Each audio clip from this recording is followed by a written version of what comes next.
Alam niyo ba na ang unintended pregnancies o hindi planadong pagbubuntis ay nagpapataas ng tsansa sa komplikasyon sa ina at sanggol?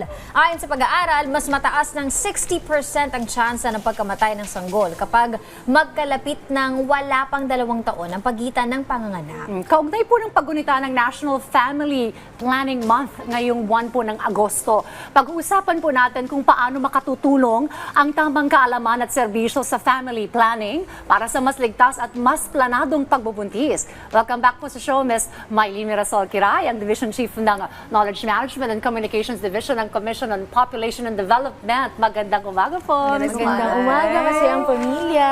Ayan, masayang pamilya para sa lahat. Yan, tama yun. At syempre, ano po ba yung goal ng family planning po natin at bakit po ito mahalaga?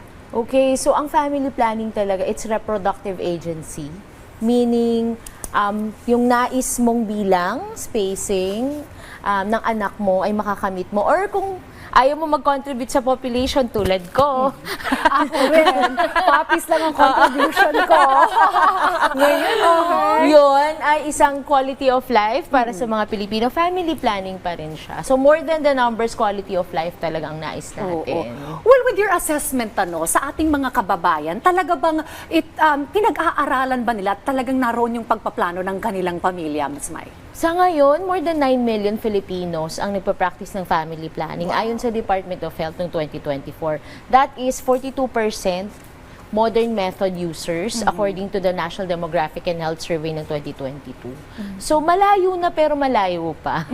Oo, kasi yung mga kalalakihan dyan na nanonood, nais talaga natin kayo'y magplano rin ng pamilya. Kasi yung nagpa-practice ng no scalpel vasectomy, sa buong Pilipinas, more than 7,000. Eh, ilan tayo? 112 million Filipinos na tayo. Si Drew, di ba? Yeah, Drew. Si Drew Arellano nag-practice. Kaya yung mga kalalakihang nanonood sa atin, 'di ba? Sana kayo naman mag-family planning. Kayo naman ang may responsibilidad sa ngayon. Correct. Tsaka hindi lang babae ang pwede, pati lalaki Yun na nga, rin. Yes. Maganda nga na I-involve sila eh. Tapos ang pinaka-popular method ay ang pill. Kasi I think it's accessible at libre. Tapos ang next ay injectable. Pero yung pill, kailangan everyday mong iinumin. Dahil pag hindi everyday, buhay kang bata ka. Pag-harvest ka. Oo, yun. Ano po ba yung yung may mga posibleng complication po ba kapag kunyari yung sunod-sunod yung anak? Kasi medyo, lalo na kapag medyo nasa laylayan yung iba nating mga kababayan, talagang common sa kanila yung sunod-sunod, yung kada taon, may ipinapanganak. So ayon sa World Health Organization at Department of Health, 2 years talaga dapat ng agwat ng mga anak para talagang fully makarecover ka. Oo, sa iyong pagbubuntis. Kasi di ba yung kasabihan natin, pag nabuntis ka, yung isang paa mo nasa hukay. Correct. Which is true kasi ang daming nutrients, blood na nawawala sa nanay. Tsaka for the health then of the child na pinanganak niya. Miss, may nabanggit mo malayo na pero malayo pa. Talking about that malayo pa, ano pa ba yung mga pwedeng gawin, mga interventions of different sectors para mas maging maganda itong family planning ng bawat pamilya sa ating bansa? So sa ngayon kasi yung nagkakaroon ng one child gap o yung nais nila, 2 lang anak nila pero 3 yung nagiging anak nila, yung mga women na nasa laylayan. At saka yung mga less educated. So, yun yung nakikita nating trend. Kaya malayo pa eh. Pero, sa ngayon, ang pinapanganak ng mga Pilipino, ang average ay below replacement rate o hindi na napapalitan ang nanay at tatay sa population. So, ibig sabihin yung mga nagiging preference ng mga Pilipino on average, less than 2 children na.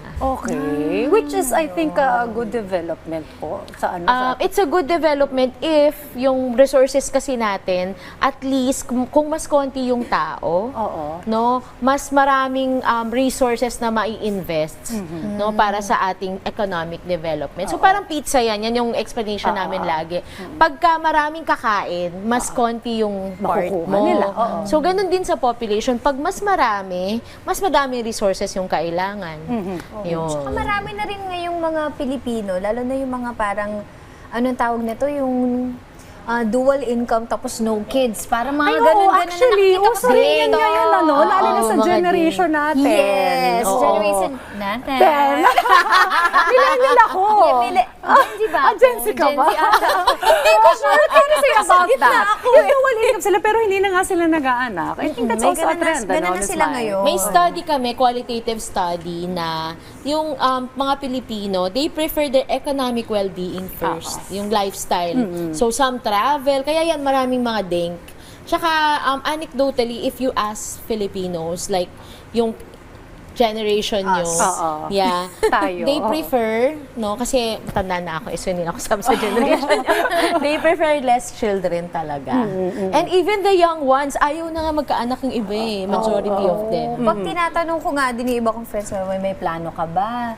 Wala. Ganun agad sila. Exactly. Yeah. Mas madami Uso na. talaga. Unlike before na parang, yes, gusto ko magkaroon ng family. Kasi pag sinabi noon na family, kailangan talaga may anak. Pero ngayon, parang okay na sa kanila na family na kayo kahit kailan dalawa ng asawa. Oo. Yung iba naman preferred pets, di ba? Yes, may pets. study tayo dyan. Some Oo. prefer pets over children. Oo, yun na yung talagang Ikaw ba, Miss Ako, I have Dayan? 5 Shih Tzus. Oh my gosh, ayun. Yun ang family ko. Yes, may pamilya din ako ngayon. Meron akong 3 anak. Oo. 2 Shih Tzu at 1 Aspin. O, tignan mo. So, kayo ay totoo sa study natin. Oo, pwede kaming dyan. Example. But ito, ano yung mga programa po ng Popcorn for this month? Okay, so ang aming komisyon ay for National Family Planning Month. Actually, natapos na yung community event eh. So, Okay. we served women of reproductive age and men para mag-accept ng family planning.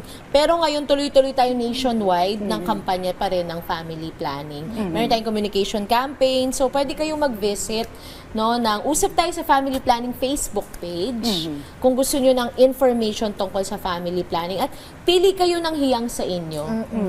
No? And pwede ring malayaako.ph. Website to, maraming information na pwedeng kunin. Pang young people yan. Pero pwede rin sa mga parents. Ayun. Ay, may plano rin po ba kayo para dun sa mga, syempre yung sa mga medyo mas malalayong lugar, medyo hindi din nila masyadong marunong mag-access sa digital eh. So, paano po kaya yung mga yun? Paano po sila mas ma-educate pa?